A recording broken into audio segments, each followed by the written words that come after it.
क्या कहना चाहेंगे जो पाकिस्तान अब एलिगेशंस लगा रहा है कि talks and terror can not go together, ये पाकिस्तान का मौकफ है, और अजीब भारत जो है वो टेरर स्पॉन्सरिंग स्टेट है वाया अफगानिस्तान और सारा जो मतीन हैदर साहब ने, आप इसमें क्या कहना चाहेंगे भारत की तरफ से? ये टाइमिंग इसलिए हुआ है कि कल से हमारे यहाँ बॉर्डर पे इन्फिल्ट्रेशन हो रहा था। जब उसको रोका गया तो बॉर्डर पे कई जगह पे अटैक्स हुए। उसके बाद इंडियन आर्मी ने रिटेलिएट किया और रिटेलिएट के तहत कुछ बंकर्स उड़े गए। हमारे यहाँ 9-10 लोग मारे गए, आपके यहाँ 10-11 लोग मारे गए। ये बहुत बड़ा इशू बन गया। अब उसके बाद तुरंत बात ये होती है कि हमारे यहाँ आपके यहाँ प्रेस कॉन्फ्रेंस होती है और तमाम आरोप लगते हैं कि हम दहशतगर्दी को मदद करते हैं। वो आपने अब बैंक बैलेंस, बैंक अकाउंट बता दिए, अफगानिस्तान के अकाउंट्स बता दिए। उसके बाद आपने बता दिया कि इंडियन एम्बेसी कैसी काम करती है। आपने रॉ बता दिया। आपने कहा कि इंडियन प्राइम मिनिस्टर के अंडर एक सेल बना हुआ है। इससे ज्यादा हास्यास्पद कोई बात होती नहीं। भारत 135 करोड़ का देश है। भारत में इतने काम चल रहे हैं डेवलपमेंट के, इंफ्रास्ट्रक्चर से लेके तमाम चीजों पे। कोविड के भी खिलाफ लड़ते हुए भी हमारी इकोनॉमी जो डूब रही थी वो फिर से उखड़ के आ गई है। मुझे लगता है कि यदि इस देश का वजीर आजम मात्र एक सेल के नीचे बैठ के आपके यहाँ बम विस्फोट करने में बिजी रहेगा तो ये 135 करोड़ का देश, ऐसे कई आपके जो मुल्क, जैसे कई मुल्क हमारे जो राज्य है वो आपके मुल्क से बड़े हैं, उनको करने में उसको बिल्कुल ये इतनी फुर्सत किसी के पास नहीं है। ये टोटल फैब्रिकेटेड है। दूसरी बात, आज यदि इंडिया दहशतगर्दी करते हैं, ये आरोप आप अभी नहीं लगा रहे। जब से पाकिस्तान का जन्म हुआ है तब से ये आरोप हम पे लगता आ रहा है। लेकिन कोई इंटरनेशनल एजेंसी नहीं है जिसने कभी हमको ग्रे लिस्ट में डाला होगा। यूनाइटेड नेशंस ने कभी हमको कोई नहीं बोला कि एक टेररिस्ट की लिस्ट अनाउंस करे। आज आपके यहाँ टेररिस्ट की लिस्ट अनाउंस हुई है जिसमें बिल्कुल बाकायदा लंबी चौड़ी लिस्ट है और जिसमें वो तमाम लोग हैं कि जो मुंबई में हमारे यहाँ जो अटैक में शामिल थे, उन लोगों की लिस्ट भी आपने कल परसों ही रिलीज की है। करीब करीब 1200 लोगों की लिस्ट है।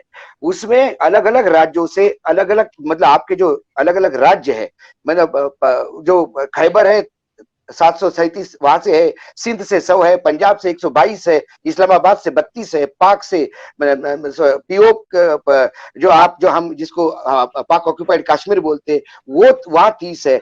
ऐसे कई जगह की ये लिस्ट आपने दी है। आज तक भारत ने कभी टेररिस्ट की लिस्ट नहीं दी। मेरे यहाँ टेररिस्ट होते हैं, ऐसा नहीं कि मेरे यहाँ टेररिज्म नहीं हुआ होगा।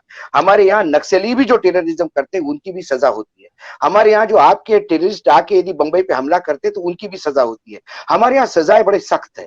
हमारे यहाँ हम वजीर आजम को फांसी पे नहीं लटकाते, हमारे यहाँ हम टेररिस्ट को फांसी पे लटकाते हैं। हमारे यहाँ पॉलिटिकल किलिंग नहीं होता है, हमारे यहाँ टेररिस्ट को ही किल किया जाता है। इतने तमाम चीजें हैं। आप अभी भी FATA से क्यों नहीं आते बाहर ग्रे लिस्ट से? क्यों यूनाइटेड नेशंस की एजेंसीज आपको बार बार कहती है कि आपके यहाँ दहशतगर्द लोग हैं और आपको लिस्ट अनाउंस करनी पड़ेगी? ये तमाम जो बड़े बड़े नाम है आतंकवादियों के जिसको यूनाइटेड नेशंस ने ब्लैकलिस्ट किया है वो आपके यहाँ से वीडियो जारी करते हैं। सवाल ये है कि कोई यदि कहता है तो आपको इंटरनेशनल एजेंसीज के पास जाना चाहिए, यूनाइटेड नेशंस के पास जाके बोल देना चाहिए कि ये प्रूफ है, कोई तीसरी एजेंसी तो जांच करे। ये जो है कि हमने रॉ के लोग हैं, एम्बेसीज है, ये है।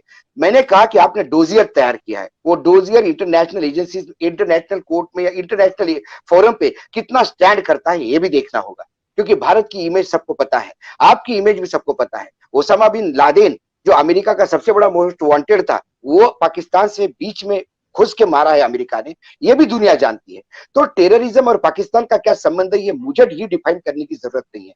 मैं आज भी कहता हूं और मैं हमेशा, चाहे आरजू जी का शो हो चाहे चीमा साहब का शो हो, मैं हमेशा कहता हूं कि टेररिज्म से पाकिस्तान का आवाम भी उतना ही दुखी है।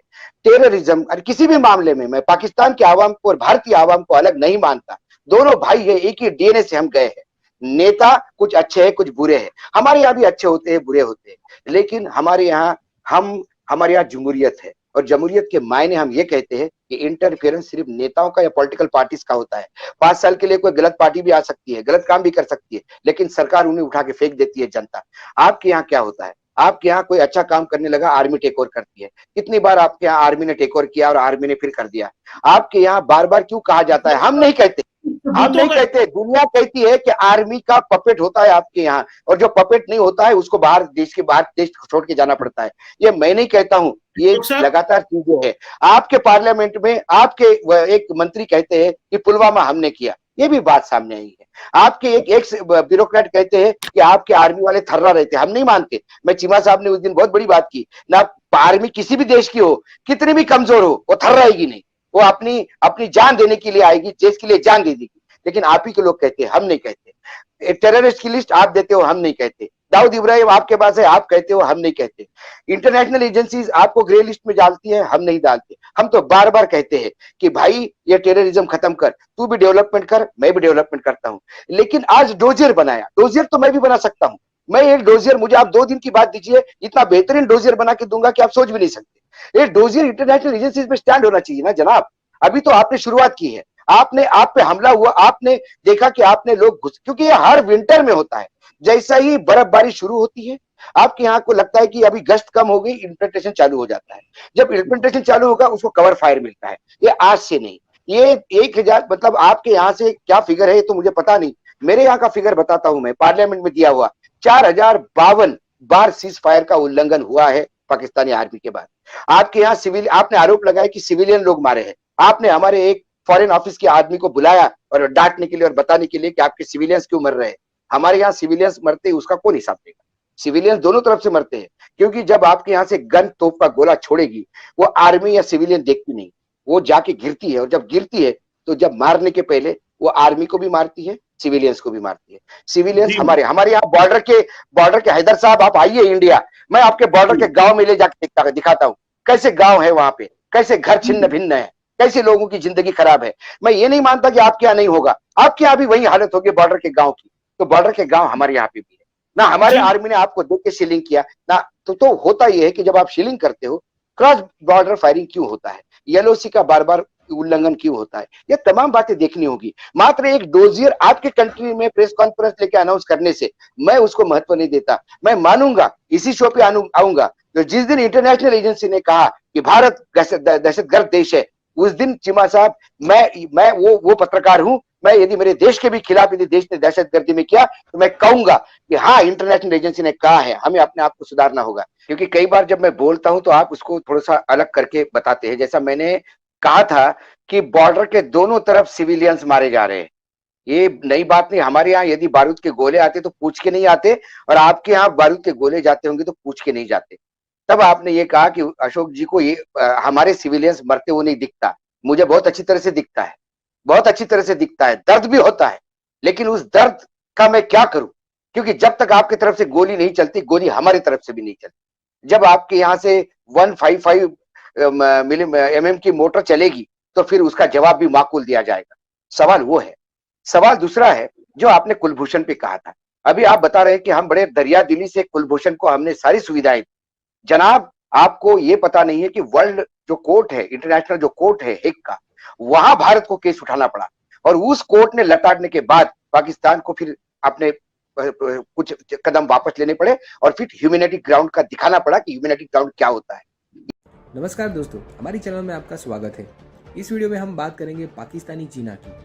भारत में काफी सारे लोग चीमा को बहुत अच्छे से जानते हैं। चीमा हमेशा भारत की बुराई करता रहता है और अपनी बकवास के लिए जाना जाता है, पर आज चीमा बुरी तरह से फंस गया। दरअसल हुआ कुछ यूं कि अपने एजेंडा को आगे बढ़ाने के लिए चीमा ने एक भारतीय पत्रकार को डिबेट के लिए बुलाया था, जिसको अब वो जिंदगी भर नहीं भुला पाएगा। इस भारतीय पत्रकार ने चीमा को ऐसे मुंहतोड़ जवाब दिए हैं कि चीमा की बोलती ही बंद हो गई। दरअसल चीमा भारतीय पत्रकार को अपने ढेर सारे आरोपों के बीच फंसाकर कुछ भी उल्टा फुल्टा कहलवाना चाहता था। चीमा का ओहदा उल्टा पड़ गया और भारतीय पत्रकार ने चीमा को कहीं का नहीं छोड़ा।